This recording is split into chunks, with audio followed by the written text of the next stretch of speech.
কি গো আফা, কি হইছে? কোন যাব নাকি? না, কোন গেলেও আর কইতাম না।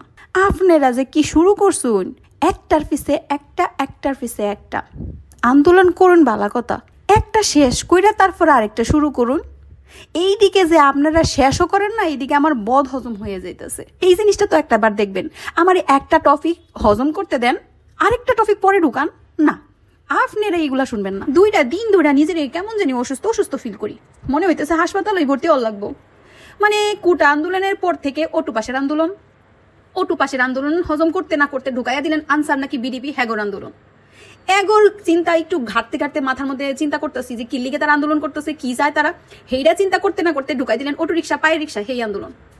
হাই রে ভাই, এইটা রিক্সা নিয়ে কি গবেষণা শুরু করবো চিন্তা করতেছি, রাতের বেলা বসমো, এর লিগে আবার ঢুকাইয়া দিলেন সিঙ্গেলদের বৌসাই আন্দোলন। এইটা ভাবতে না ভাবতে আবার ঢুকাইয়া দিলেন টাইম লাইনে খালি ঘুরতেছে মেহেজেবিনের হুয়াই পাপা আন্দোলন। ভাই রে ভাই, কি বাংলাদেশে কি এগুলো চলে নাকি আরো অন্যান্য দেশেও চলে? প্লিজ কন্ত আমার এই দেশে ফালা দিয়ে আসেন, আমি কয়টা দিন ওখানে থেকে আসি।